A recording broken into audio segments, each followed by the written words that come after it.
పత్రికల జర్నలిజం ఎలా మారిపోయిందంటే చంద్రబాబుకి నోటీస్ ఇచ్చిన వార్త వేల ఈనాడు జ్యోతి. అదే సమయంలో చంద్రబాబుకి ఇచ్చిన నోటీస్ మాత్రమే రాసింది సాక్షి. ప్రస్తుతం వైఎస్ఆర్ కాంగ్రెస్ పార్టీ నాయకులకి నోటీసులు ఇచ్చింది. తెలుగుదేశం పార్టీ అధినేత చంద్రబాబుపై అభ్యంతరకర అనుచిత వ్యాఖ్యలు చేయడం, సామాజిక మాధ్యమాల్లో తప్పుడు పోస్టులు పెట్టడం మీద రాష్ట్ర ప్రధాన ఎన్నికల అధికారి సీఈఓ ముఖేష్ కుమార్ మీద ఆగ్రహం వ్యక్తం చేశారు. ఇది ఎన్నికల ప్రవర్తన నియమావళి ఉల్లంఘనని స్పష్టం చేశారు. ఈ ఫిర్యాదులకు సంబంధించి 48 గంటలకు వివరణ ఇవ్వాలని మంత్రి జోగి రమేష్, వైకాపా ప్రధాన కార్యదర్శి లేళ్ల అప్పిరెడ్డికి గురువారం వేర్వేరుగా నోటీసులు జారీ చేశారు. నిర్ణీత గడువులోపు స్పందించకపోతే తదుపరి చర్యలు తీసుకోవాల్సిందిగా కేంద్ర ఎన్నికల సంఘానికి నివేదిక పంపుతామని హెచ్చరించారు. పింఛన్ల విషయంలో చంద్రబాబుపై జోగి రమేష్ చేసిన ఆరోపణలతో పాటు వైకాపా అధికారిక ఎక్స్ ఖాతాలో తప్పుడు పోస్టులు పెట్టారని తెలుగుదేశం పార్టీ పాలిట్ బ్యూరో సభ్యుడు వరలరామయ్య సీఈఓకి ఫిర్యాదు చేశారు. దీని మీద స్పందించిన ఆయన ఈ 2 గంటల్లోనే ఎన్నికల ప్రవర్తన నియమాలను ఉల్లంఘించినట్టు ప్రాథమికంగా గుర్తించామని పేర్కొన్నారు.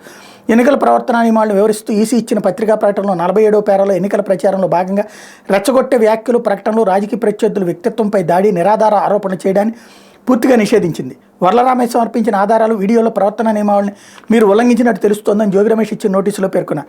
వైకాపా అధికారిక ఎక్స్ ఖాతాలో చంద్రబాబుకు దురుద్దేశాలు ఆపాదిస్తూ అభ్యంతరకర పోస్టులు ఉంచారని ఈ నెల 1న వరలరామయ్య ఫిర్యాదు చేశారు. వీటిని ఎన్నికల సంఘం తీవ్రంగా పరిగణిస్తోంది. ఇది ఎన్నికల కోడ్ ఉల్లంఘనే.